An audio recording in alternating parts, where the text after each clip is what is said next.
Lectura del Santo Evangelio según San Marcos. En aquel tiempo los apóstoles volvieron a reunirse con Jesús y le contaron todo lo que habían hecho y enseñado. Él les dijo: venid solos a un sitio tranquilo a descansar un poco, porque eran tantos los que iban y venían que no encontraban tiempo ni para comer. Se fueron en barca a un sitio tranquilo y apartado. Muchos los vieron marcharse y lo reconocieron. Entonces de todas las aldeas fueron corriendo por tierra a aquel sitio y se les adelantaron. Al desembarcar, Jesús vio una multitud y le dio lástima de ellos y sintió conmoción para ellos, porque andaban como ovejas sin pastor, y se puso a enseñarles muchas cosas con calma. Queridos hermanos, la conmoción de Cristo que podemos ver en el Evangelio de hoy, que es el centro de su vida, de la vida de Cristo, el centro de la vida de la Iglesia, la conmoción, la compasión. ¿Qué quiere decir? La conmoción, moverse con, conmoverse, moverse con. Un cristiano se mueve con quien tiene delante.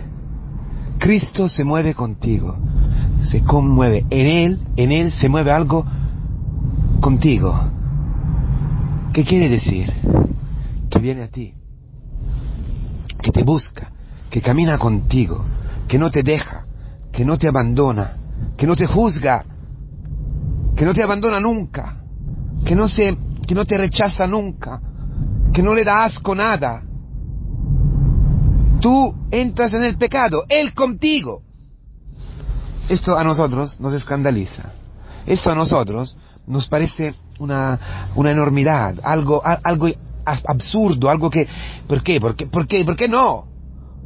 Porque nosotros, o en nombre de una ley, o en nombre de no sé qué, hasta el nombre de ser cristiano, de no hacer componiendas y alianzas con el pecado, nosotros, ¿qué? Juzgamos, nos alejamos. Es muy diferente, ¿eh?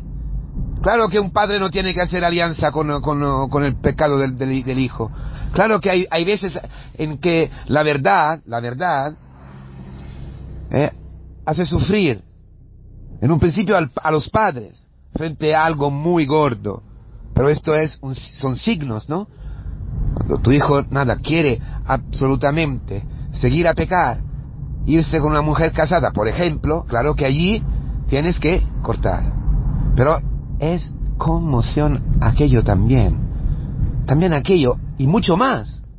¿Por qué? Porque te mueves con tu hijo y entras en las consecuencias, no en el pecado.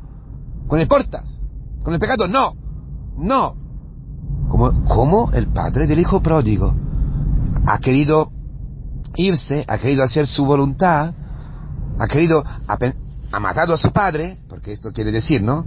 Cuando es que nosotros recibimos la herencia, cuando los padres mueren, ¿no? Entonces,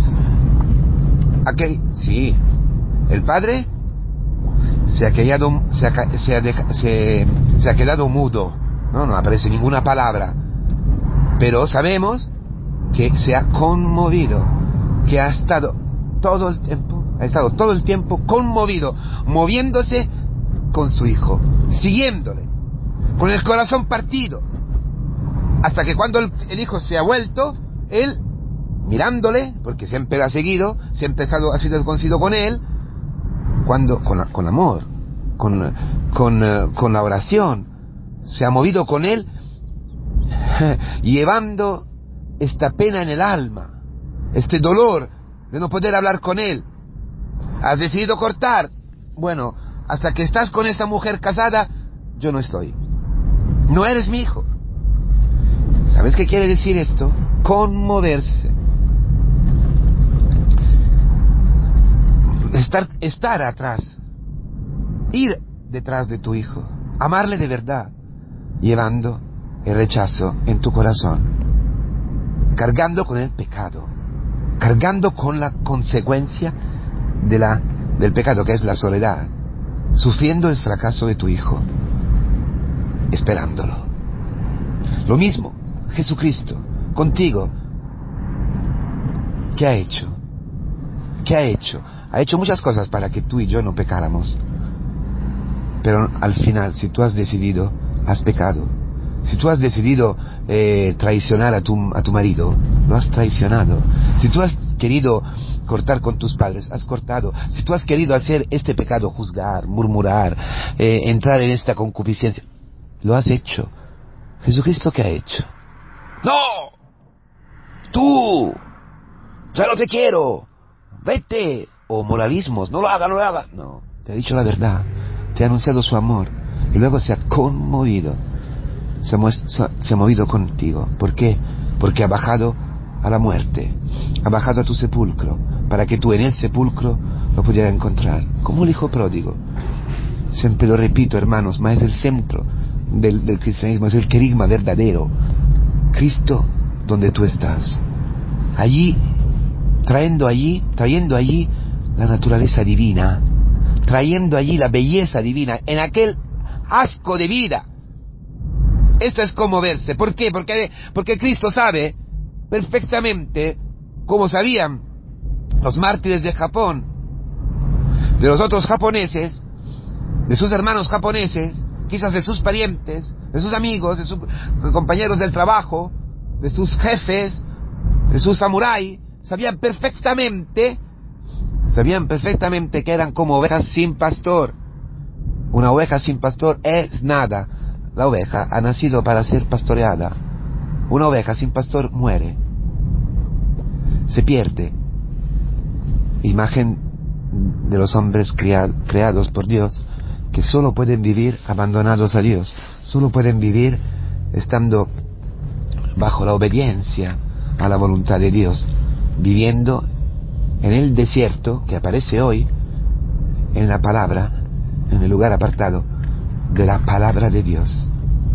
Por eso el Señor hoy, que es sábado, nos invita a descansar con Él, a aprender de Él cómo se vive descansando.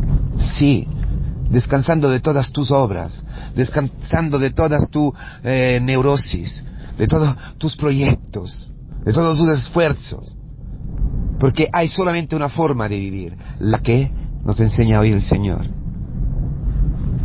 Los hombres nos están precediendo, los hombres nos están adelantando. Tu hijo, con esa actitud que tiene de rechazo hacia ti, se está adelantando. ¿Por qué? Porque espera de ti lo que tú tienes, Cristo. Como tú te adelantas con tus cosas que hacer, con tus ilusiones, con lo que tú imaginas puedes hacer y todo, pero en el fondo tú estás buscando a Cristo para aprender, ir atrás de Él. Por eso el Señor dice, venid conmigo. ¿Dónde? En la conmoción. Porque esto es el descanso. En el desierto, donde tú sabes perfectamente que lo único que te salva es su muerte. Es su muerte y su resurrección. Lo único que te salva es el que te viene a buscar donde tú estás. ¿Dónde? En el descanso, es decir, en la muerte, es decir, en el no poder hacer nada, donde tú no puedes hacer nada, allí en tu tumba. Entonces, nuestro descanso es la tumba del otro, es la conmoción, es ser conmovido, sentir dentro las entrañas, como una madre que lleva dentro a Cristo, y ver a Cristo ya en la vida del otro. Tú en la vida del otro, tú en la vida de tu hijo, tú en la vida de tu marido, de tu esposo, conmovido. Nuestro descanso, nuestro Shabbat, es descansar en la vida del otro, en el pecado del otro, para llevar allí Cristo, para llevar allí su perdón, su misericordia, su amor.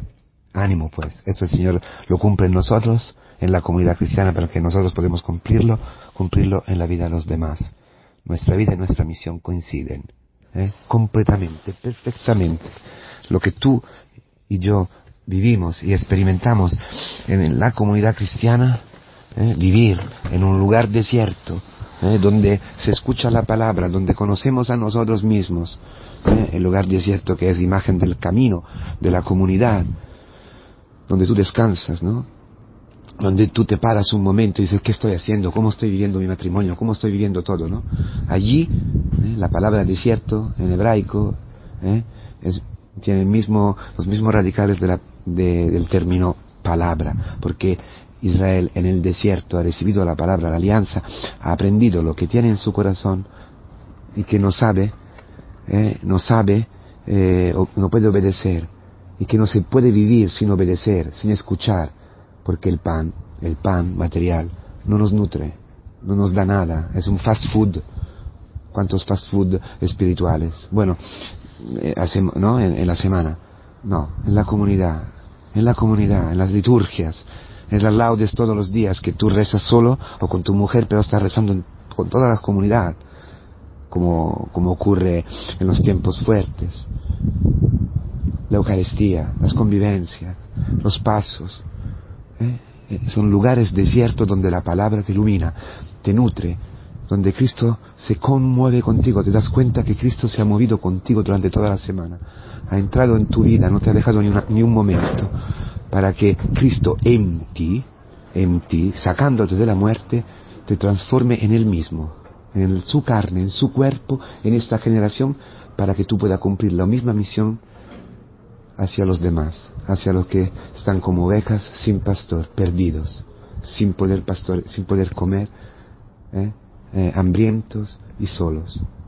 La soledad del otro, el fracaso del otro es nuestro descanso, es donde estamos llamados a conmovernos, a movernos hacia ellos, hacia aquella vida, todos los días. Feliz día.